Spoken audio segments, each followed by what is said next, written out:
And most of your stress is because you're thinking about too many things at once. In fact, when people don't do things, it's not because they can't. It's not even because they don't want to. It's because of the way they are focusing on what I call chunking things. When people don't follow through, here's what they do. I'll give you an example. Who here believes exercise is very important, but you don't exercise regularly? Let me see a show of hands. Raise your hand. More hands than most of us want to raise our hand, right? Now, who here really focuses, or I should say exercises regularly? Raise your hand. Regularly. Okay, great. Who here does not exercise regularly even though you believe it's important? Just be truthful. Okay, great. So let's see what the difference is here. A person who does not exercise regularly, I want you to raise your hand and I want you to tell me why you don't exercise regularly. Be truthful. Okay? Yes, sir. I don't have the time. Now, is that true? He even knows it's not true. He's going to answer you first. No. But it feels like he doesn't have the time because time is emotion. And he's got so many other things he is focused on getting results in that adding this to the list seems like a lot, right? And the other things are very important to him, like his business. I don't have the time. He has the time. What's the real reason he doesn't do it? Because of the way he thinks about exercise. When he focuses on what it would take to exercise, he does it very differently than someone who follows through. When you think about exercising, what's involved?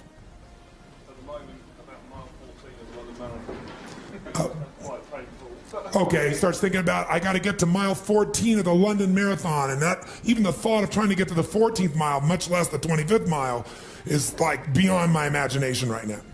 So he is what I call over-chunked. He's not thinking about what he wants, he's thinking about what's painful. You just saw a perfect example. He's not even thinking about victory or succeeding. So the chance of him following through on something that he associates major pain to, when he can do something else right now he can feel competent or successful at, his chances of following through are very limited. How many will follow that? Say aye. His focus is on failure. His focus is on pain. That's why he isn't following through. Okay? He's also focused on the 14th mile of a marathon rather than today's workout. Which one seems more daunting to you? So when you think of what it, and here's also what he's thinking about. He's thinking about the process, not the outcome or result he wants. And when you think about what it's going to take to do something, usually it takes a lot and you're not going to want to do it. So he's over-chunked himself. He's trying to eat the whale whole without taking any smaller bites. And it seems too big for him, so he says, well, I'll do it when? Later. As my Australian friends would say, later.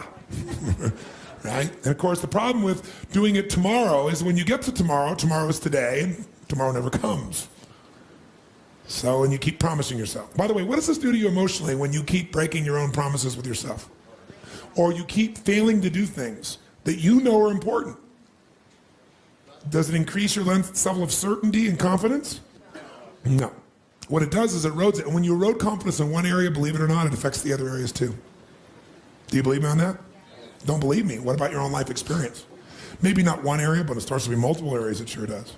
Another reason why somebody doesn't exercise or do anything is because they don't just chunk it too big, they chunk it in too many details.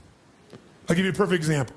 So I asked somebody one time, I said, okay, how important is exercise? Oh, exercise is extremely important. Really? Okay, good. And tell me, why don't you exercise regularly? Well, I just don't have time.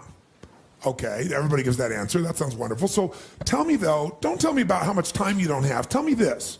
When you think about exercising, what do you think about? Which is a way of saying, what do you focus on? And so this woman says to me, well, my gosh, I mean, what do you mean what do I think about? Well, let's say I said to you, you got to start exercising and I'm going to put a gun to the head of your children and I will do very horrible things and hurt them badly if you don't exercise. Could you do it? Oh yeah, I could do it. You know, if some mafia person came here and said, I'm going to kill your children if you don't exercise every day, how many think you could find a way to exercise every day, no matter what your time constraints may be? So remember this. Remember this. Change is never a matter of ability. It's always a matter of motivation. I'll say that again. Change is never a matter of ability. It's always a matter of motivation or drive, having strong enough reasons. If you got a strong enough reason, you could figure out the time, couldn't you? So the biggest part of life and time management is knowing what you want and having enough reasons to follow through. But there is one more piece. If you make enough reasons to follow through and you know what you want, but you make the task overwhelming, you'll be overwhelmed. So I said to her, forget what I said. Let's just say you're really going to start exercising. You're going to do it regularly. How would you do it? What's involved with exercising? What's involved with exercising? What do you focus? She goes, well, if I was going to work out regularly, I'd have to find a club to join. I said, okay, well, so then what? She goes, well, you want to know the whole process?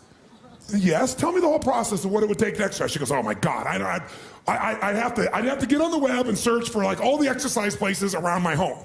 And then I have to look through those and see which one is probably closest or which one is probably nicest.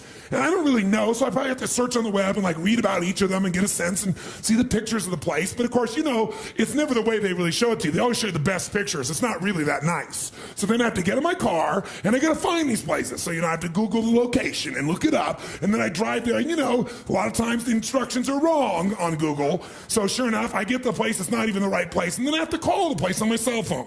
Then after I call the place, I got to write down the directions. Of course, I probably don't have a pen. I mean, you know how it is when you're driving. And so finally I get a pen, I draw down the directions or try to remember in my mind, and I get to the place, and now I got to get a ticket. You know how you get that ticket, and then I got to go find a parking space. And then I find the parking space, and what do I got to do? Now I got to go into this place. And when you go in the place, you can't just go look around. They want to escort you, don't they?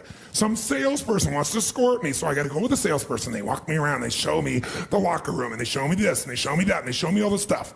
And then let's say I want to even buy it here. I can't just give my credit card. They want me to fill out a little application. Like I'm 2 years old again. I'm in high school. Oh, come on, give me a break. And then I fill out the application, and I got to pay them, and then they want to sell me a 10 million year membership, and I just want to try this for 6 months. And then after all that, then they want to take a picture that looks worse when you take it than your driver's license. Plus, after that, now what I do? Now I got to flash the card, go into work out. And what I got to do to work out? I got to take off all my clothes, and I got to hang them up in this tiny little locker where my stuff doesn't really fit, and it's going to get wrinkled, and I know it's going to fall off, and it's going to get wrinkled. It's going to be terrible. And so let's say now I do that, and so I go to the first station. I got to figure out which station to go to, so now they probably want to give me some trainer who's going to tell me what to do. But let's say I do it on my own. I go to the first station, somebody's sitting, some sweaty, smelly person who gets up and they got sweat all over. So now I got to take my towel and I got to wipe it all off. And then I got to adjust the weight. And then I don't know what the right weight is. I got to adjust it again and get the hassle, figure out how to adjust it. And then I finally do my exercise and then I got to wipe the thing off. And then I got to find the second station and maybe there's somebody there. Maybe it's all sweaty and I don't know the numbers. And after I do all these ones, station after station after station after station, now I got to go to the locker room and take off my sweaty clothes, which I'm going to put in a bag, which I know is going to stink up my car. And then I got to go in and take a shower, and maybe I'll first do a steam room or something, but then I'm going to see body parts of other people I don't even want to see. And then I got to go and I got to do my hair and I got to do my makeup all over again. Got to start all over my makeup, do the whole thing and all these little pieces. And then I got to put on my now wrinkled clothes. And now I can't even just leave. I got to go to the front and I got to get my ticket stamped so I don't have to pay for it. Then I got to find my car, which I forgot where it is. And then I got to show it to the guy and then I drive out. That's what it takes to work out. Well, what does it take to eat? Just do it. What do you mean just do it? Well, I don't know. What kind you want? Italian. Okay, I know 12 places. Let's go. Well, what do you mean? See, eating is one chunk. Exercising is 3,229. Where every little step of what I got to do, I think about all the consequences and the elements and the pieces. And that's why they don't do it. They're over-chunked. What you focus on, you feel. What you feel, you are moved to somehow actuate. Change your question, change your life. When it comes to planning your life, I want to get you to learn to ask 3 questions now. And the first one is not, what am I going to do? And how many understand why now? Say I. The question you want to ask yourself is, what do I want? What's my outcome? What's my result? The word RPM, the first one is to get you focused on the target. The target is not the activity. The activity can change. It's what's the result I'm after. If you know exactly what it is you really want, what you desire, what you're really after, clarity is power. The more clear you are and specifically what you want, the faster your brain can get you there. But if you're generally saying things like, what do I want? Well, I want more money. Fine, here's $1, get out of here. Did you achieve the outcome? Yeah, when you're that general, You think you're not getting your goal, you are. The way you language your goal, the way you think about it, you're receiving it. I want to feel a bit better. I want to lose some weight. Fine, you lost a pound, you're done. Because your brain's like a servo mechanism in a bomb and a missile. The old days, you shoot a missile and the target was going, and if you missed the trajectory, you missed it. Today, what happens when the missile's not on course? What happens? It locks on the heat signature, and what does it do? It moves and follows it. That's the way your brain is if it knows the outcome, if it knows the result. So RPM starts with, I got another result. This is a results planning system. The rapid planning method, but you can think of it as a results planning system. I need to know the result I'm after before I ever ask myself what to do. That takes more time, but it's worth it. Now, for time's sake, I'm not going to do this with you right now, but I'll tell you what I do when I've taught this to people and I've got a full weekend to do this in. Just give you a picture. If I asked you right now to write out your name, your full name. Now, some of you abbreviate your signature, but write out your full name in cursive. Go and do that one time. Write out your full name in cursive. I can't even use the word cursive. Is that really the word people still use?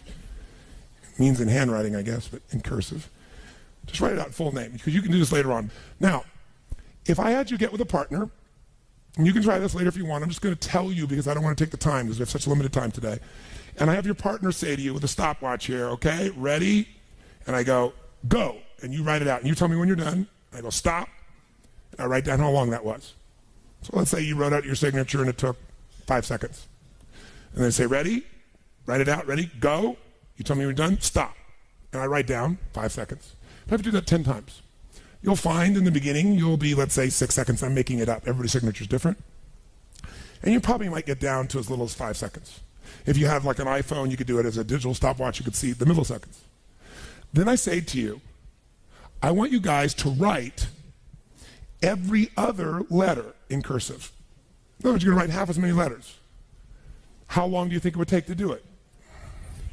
Half as much time? Most of you, it'll take twice as much time in the beginning, and then eventually, what's interesting is, if I do it 10 times, and the last 2 or 3, and this makes no logical sense, and again, I don't want to take the time to have all of you do this 10 times, 10 times, 10 times, but you can go do it on your own, I'll just tell you the result. In most cases, even though you're doing half as many letters, you cut it by 2/3 the time. There's something happens when you break an old pattern and you do it fresh. Your brain over the years has learned ways to move more rapidly, since when you did your original signature, and you'll do it in 1/3 the amount of time. It'll take twice as much at first, and then it'll cost you 1/3 amount of time. Now let me tell you why I'm telling you this. The system I'm calling the rapid planning method, by the time I show it to you, you're gonna go, this takes more time than just making my to-do list. It will win. When will it take more time? When? Initially. But once you get it in your nervous system, it'll take you less time because your brain will be thinking in outcomes and not activities. And when you think in terms of outcomes and not activities, pretty soon, some of the activities in your list you don't even need to do to get the outcome. You find a better way to get the outcome quicker. Now, how do you do that? Yes, 3 questions. Question 1, what is my result? What is my outcome? What is it I really, truly want from this? If you're going back next week, and you say this next week, what are the most important what?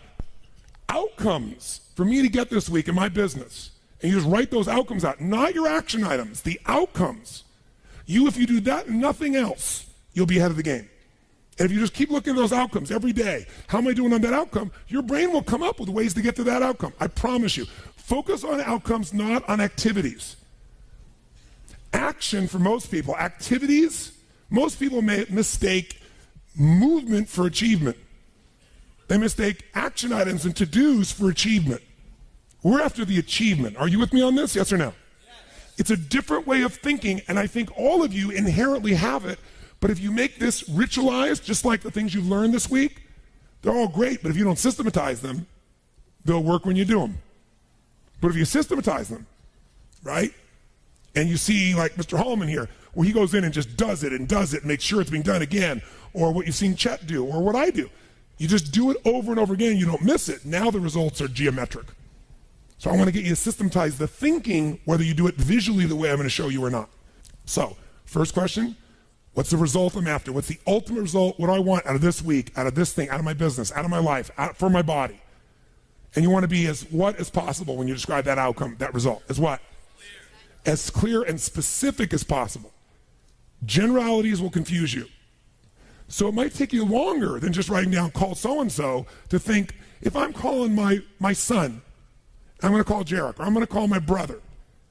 This is what goes through my head before I call him, always. What's my outcome? Because I don't want to just call him. I want Jarek to feel loved by his dad. Or I'm thinking about what's my outcome. I've got to talk to him about this thing that's out there. I've got to make sure I get through to him on this because I want to guide him and move him in this direction. That's what I want to be as his father. I don't want to just chit chat. I can do that too. So if you think before every phone call, before every time you're planning your day, and you think before you have any meeting, what do you think the first thing I ask of anyone when we sit down in a meeting is? Okay, what are your outcomes? What are the outcomes for this meeting? First thing I want to know, because if I know the outcomes, guess what? A lot of meetings, they're done pretty quick. Because if I know the outcome, you don't have to go through all the activities to sell me on it. Just, that's your outcome? How do you want to do it? Sounds good to me? Rock. That's how you make a meeting productive. I know a meeting's productive not by the hours or time. Sometimes it takes longer to the outcome than you want, but I'm going to get the outcome. That's, by the way, what you see with me on stage.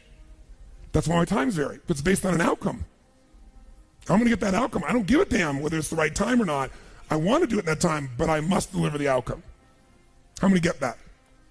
And by the way, how many like to have your company focused on outcomes, results, and not activities? Say I. People say all the time, well, did you get that done? Well, I left them an email. I left them a voicemail. I've sent them 3 emails. How many times you heard that? When that happens with me, I'm like, but I don't show it. I just like, really? Wow, that's fascinating. We'll explain about our culture. It's about getting the result. So I can help you if you can't figure another way to do it, but there may be 12 other things we might want to do. Maybe they don't have the answer. Maybe somebody else can give us the answer. The outcome was to get this information, not to leave an email or 12 or 3 voicemails. That will not do any of us any good. How many follow?